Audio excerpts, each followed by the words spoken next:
Hello friends, welcome to DK lifestyle. நம்மளோட DK life ஸ்டைலில் இப்போ என்ன பார்க்க போகிறோன்னா, டேஸ்டியான சுவையான கோவில் புளியோதரைங்க பார்க்க போகிறோம். ஆமாங்க, கோயிலில் ஒரு அக்கா வேலை செய்வாங்க. அவங்க செய்கிற புளியோதரை அவ்வளோ டேஸ்ட்டாக இருக்கும். நம்ம என்ன தான் வீட்டில் புளியோதரை செஞ்சாலும் அந்த கோயிலில் செய்கிற பக்கம் நம்மளுக்கு கிடைக்காது. அந்த அளவுக்கு டேஸ்ட்டாக இருக்கக்கூடிய புளியோதரை எப்படி செய்யலான்னு சொல்லிட்டு வாங்க நம்மளுடைய வீடியோக்களை போய் பார்க்கலாம். அதுக்கு முன்னாடி நம்மளோட சேனலை முதல்ல பார்க்குறீங்கன்னா சப்ஸ்கிரைப் பண்ணிவிட்டு பாருங்கள், ஃப்ரெண்ட் அண்ட் ஃபேமிலிக்கு ஷேர் பண்ணுங்கள். இப்போது பெரிய ஆரஞ்சு பழம் சைஸுக்கு நான் புளியை ஊற போட்டு வச்சுருந்தேன் 1 hour.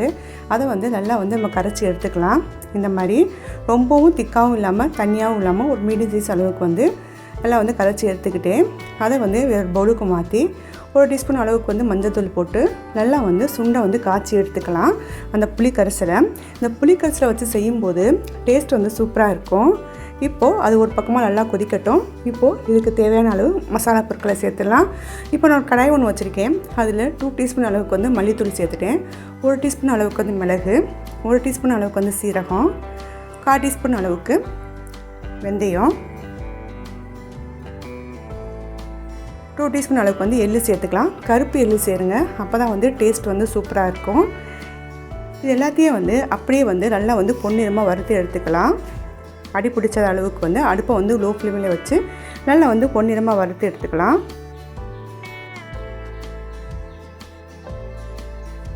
பாருங்கள், இந்த அளவுக்கு நான் நல்லா வறுத்து எடுத்துட்டேன். நான் போட்டுக்கக்கூடிய எள்ளு நல்லா பொரிஞ்சு வந்துருச்சு. இதை அப்படியே நான் வேறு மிக்ஸி ஜாடிக்கு மாற்றி நல்லா அரைச்சி எடுத்துகிட்டு வந்துடலாம். நல்லா பவுடராக இந்த மாதிரி நல்லா அரைச்சி எடுத்துகிட்டு வந்துடலாம். இப்போது ஒரு கடாயில் நான் 4 வரமிளகா சேர்த்து அதையுமே சேர்த்து மசாலாவோடு சேர்த்து அரைச்சிக்கிட்டேன். இந்த சைடு பாருங்கள், நம்ம ஊற்றிக்க புளிக்கரைசலுமே நல்லா கெட்டியாக வந்துருச்சு. இப்போது இதுக்கு ஒரு தாளிப்பு போட்டுடலாம். இப்போது ஒரு கடாயில் 2 டீஸ்பூன் அளவுக்கு நல்லெண்ணெய் சேர்த்துக்கிட்டேன். நல்லெண்ணெய் நல்லா கரைஞ்சதுக்கப்புறம் கடுகு, சீரகம், கடலைப்பருப்பு சேர்த்து நல்லா நம்ம வறுத்து எடுத்துக்கலாம். இப்போது இது கூடயே காரத்துக்கு தகுந்த மாதிரி பட்டை மிளகா சேர்த்துக்கலாம். சேர்த்துட்டு நல்லா கருவேப்பிலையும் சேர்த்து நல்லா அது நல்லா வறுத்து எடுத்துக்கலாம். இப்போது நம்ம அரைச்சி வச்சுருந்தக்கூடிய பொருட்களையும் சேர்த்துடலாம். சேர்த்து அந்த எண்ணெயிலே அதோட பச்சை வாசம் போகிற அளவுக்கு முதல்ல நல்லா மிக்ஸ் பண்ணி விட்டுடலாம். பாருங்கள், இந்த அளவுக்கு நல்லா பொரிஞ்சு வருது. இப்போது நம்ம காய்ச்சி ரெடியாக வச்சுக்கக்கூடிய புளிக்கரைசலையும் நான் சேர்த்துக்கிறேன். சேர்த்துட்டு நல்லா மிக்ஸ் பண்ணி விட்டுடலாம். இந்த புளிக்கரைசலை நம்ம இந்த மாதிரி செய்யும்போது அதாவது 1 வாரம் வரையும் நம்ம வெளியே வச்சுருந்து சாப்பிட்லாம், கெட்டே போகாது. இப்போது இதுக்கு தேவையான அளவு பெருங்காயம் சேர்த்துக்கிறேன். கூடயே இதுக்கு தேவையான அளவு உப்பும் சேர்த்துக்கலாம். சேர்த்து நல்லா மிக்ஸ் பண்ணி விட்டுடலாம். நம்ம சாதத்தில் ஏற்கனவே உப்பு சேர்த்துருப்போம், அதனால் உப்போட அளவு பார்த்து சேர்த்துக்கோங்க. சேர்த்து இது எல்லாத்தையும் நல்லா மிக்ஸ் பண்ணி விட்டுலாம். அடுப்பை லோ ஃப்ளேம்லேயே வச்சு இப்போது நம்ம ஊற்றிக்க எண்ணெய் எல்லாமே நல்லா பிரிஞ்சு வரணும். அந்த அளவுக்கு நல்லா கொதிக்க விட்டு எடுத்துடலாம். பாருங்கள், அடுப்பை லோ ஃப்ளேமில் வச்சு நல்லா எடுத்துடலாம். இதை அப்படியே நம்ம வேறு கண்ணாடி பாட்டிலில் மாற்றி நம்ம அப்படியே வச்சோம்னா 1 மாதம் வரையும் நம்ம வெளியே வச்சுருந்து அந்த புளிக்கரைசலை சோறோட பிரட்டி சாப்பிட்லாம். அந்தளவுக்கு டேஸ்ட்டாக இருக்கும். பாருங்கள், இதுதான் கரெக்டான பக்குவம்.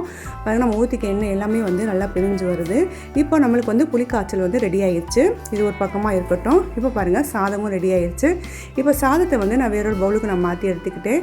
இப்போ அது கூடயே ரொம்ப ஃப்ரெஷ்ஷாக இருக்கக்கூடிய கருவேப்பிலையை சேர்த்து கூடையே 2 டீஸ்பூன் அளவுக்கு நல்லெண்ணையும் சேர்த்துட்டேன்.